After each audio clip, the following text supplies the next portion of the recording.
l'énéagramme, donc la suite et la fin. Merci d'être resté avec moi. Donc, c'est 9 types, 9 personnalités. Rappelez-vous, je vous ai dit au début, on n'est pas dans 100% dans un. Non, impossible. Et chaque type et personnalité a du bon et du moins bon, ok? Tous. Alors, on est dans un numéro en prédominance. Supposons qu'on ait 8. On a les deux ailes. Ça veut dire que le 8 a du 7, le côté, il a de l'épicurien beaucoup, et il a du 9, anti-conflit, médiateur, passif, etc. D'accord? On est présent dans le numéro, on se reconnaît, on a aussi les deux ailes. Plus on avance en âge, plus on est au mi-temps de sa vie, plus les ailes sont très importantes.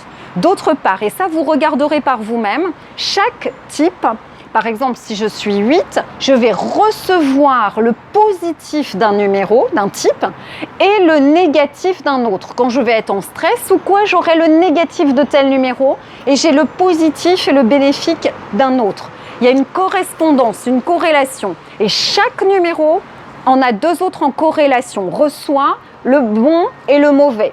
Donc, on est présent, ça fait 5, je vous ai dit. Ça, vous chercherez, en fonction de là où vous vous situez, vous chercherez les correspondances. Ça se trouve facilement. Maintenant, moi, je veux vous parler de quelque chose qui est très important, très simple. C'est toujours l'énéagramme. Donc, on est 1 jusqu'à 9, on s'est retrouvés, on sait qu'on est dans les ailes, qu'on a les correspondances, mais il y a 3 sous-types.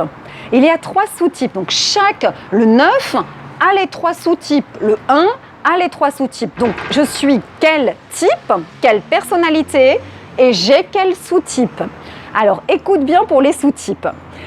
Il y en a un qui s'appelle survie. Premier sous-type, survie. Alors, le survie, c'est simple. Par exemple, on part en week-end ou en vacances avec des amis. On se connaît bien, on s'apprécie comme ça et tout. On part en vacances. On arrive dans la location. Le survie va commencer à s'inquiéter.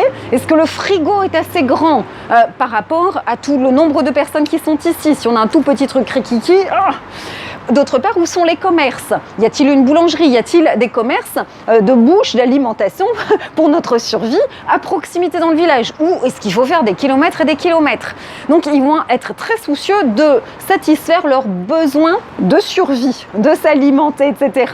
Ils vont être très anxieux de ça. Et un jour, on m'a raconté une anecdote très rigolote que je vous transmets. C'est sur un bateau. Alors, il n'y a pas évidemment plus compliqué que sur un bateau. Un groupe d'amis est parti ensemble faire une semaine de voile. Ok, vous savez bien que les bateaux à voile, bon, c'est à voile, mais il y a en général un moteur au cas où. Ok. Et là, en fait, la semaine s'achevait. Donc, le bateau était sur le retour et il y avait une journée de navigation pour le retour. Mais tout s'était passé correctement. Mais voilà que il n'y a plus de vent, plus un poil de vent. Mais alors c'est calme, pas de vent, pas de vent, pas de vent. Donc il faut du surplace, il n'avance plus. Et que impossible de mettre le moteur pour rentrer, pour la bonne raison qu'il ne fonctionnait pas en fait. Et là, ça commence à paniquer à bord. Alors ils avaient une journée pour rentrer, mais comme évidemment, on sent bien que ça n'avance pas, que ce sera plus long. Et alors, les survies ont commencé à s'agiter, à être très anxieux, angoissés. Alors, certains ont voulu mettre la balise de détresse et les autres les ont raisonnés parce qu'il n'y avait aucun danger de mort, personne n'était en danger, et que c'est si on la met et que ça ne sert à rien, on a une très, très grosse amende. Aussi, ce qui s'est passé, c'est que voilà, les survies, toujours très anxieux, évidemment, ils avaient pris à bord la nourriture exactement pour les 8 jours de navigation. Or, vraisemblablement, ça allait déborder et dépasser puisque ça n'avançait plus et que le retour s'annonçait plus long que prévu. Ce qui fait que les provisions, l'eau, ça allait, mais les provisions, il n'y avait plus rien. Les survies commencent à être très très mal, très anxieux. Et alors, sur le bateau, il me dit, sur le bateau à bord, figure-toi, il y avait un chien. Alors là, j'ouvre des grands yeux et tout. Il dit, mais que croyez-vous qu'ils firent, les survies? qu'ils ont bouffé le chien. Non, mais ils ont mangé les croquettes, les boîtes du chien. Les survies ont mangé la nourriture du chien. Et il me dit finalement, on a mis 1 jour de plus. Donc voilà, on a des réserves, ça allait, il n'y avait pas de danger de mort, il y avait de l'eau, ce qui est le principal. Mais vous voyez, c'est une bonne illustration de ce qu'est le sous-type survie. Ok ? Deuxième sous-type. Si on n'est pas survie, on peut être, il s'appelle tête-à-tête ou intimité, d'accord ? On l'appelle, vous trouverez tête-à-tête ou intimité, c'est la même chose. Alors, je vous donne quelques illustrations. Par exemple, on part toujours en vacances ou en week-end, on loue un gîte à plusieurs. Et on a donné une thématique à ce week-end. Ça peut être tennis, ou ça peut être sportif, ou ça peut être visiter des abbayes romanes. Celui qui est tête-à-tête intimité, il va être comme monoproduit, monocentré. Et alors, il va vouloir se bouffer de l'abbaye romane le matin, le midi, le soir. J'exagère, hein, mais en fait, il va vouloir faire des visites, au moins 2 à 4 par jour. Il a fait un programme culturel de dingue. Mais s'il s'avère qu'en milieu de semaine, soit la météo, soit une petite lassitude, et que quelqu'un propose de faire une escapade à la plage. Eh bien, les intimités tête-à-tête vont dire « Non, mais ça va pas, on est venu ici pour faire un voyage culturel et autour des abbayes romanes. On a un programme et toi, tu veux stopper ce programme, tu veux… » Même s'il s'agit d'une journée off.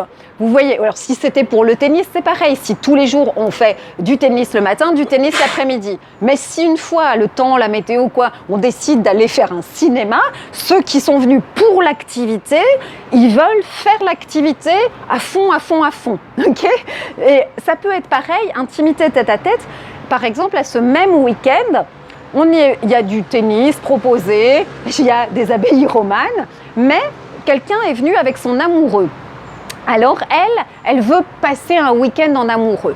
Ce qu'elle veut, elle s'en fout du tennis, elle s'en fout des abbayes. Ce qu'elle veut, c'est être avec son amoureux, être avec lui 24/24 et tout ça. Mais si un jour l'amoureux a envie d'aller visiter une abbaye romane et qu'elle préfère le tennis et qu'elle aurait voulu jouer avec lui, alors en fait, là aussi, intimité tête-à-tête, ça va pas aller. Elle dit, mais comment ? On veut se passer ce week-end ensemble. On veut être ensemble et toi, tu décides d'aller visiter un truc et de pas être avec moi. Voilà, c'est un peu, je dirais, monoproduit, que ce soit être avec quelqu'un, une personne, ou faire une activité, quelle qu'elle soit.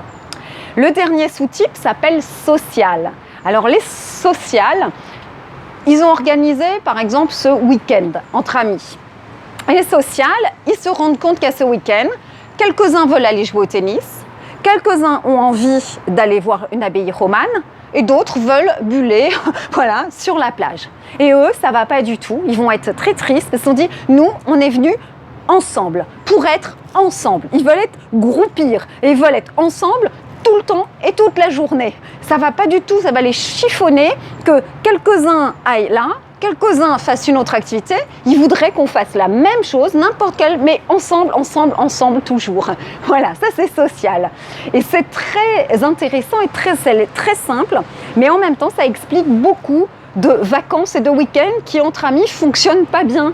Parce qu'on a beau s'aimer bien, se ressembler, tout ça, il y a un sous-type survie qui, si ses besoins vitaux ne sont pas assouvis et qu'il n'est pas rassuré de ça, alors lui, il n'a pas de paix. Ça ne va pas, il va être très angoissé.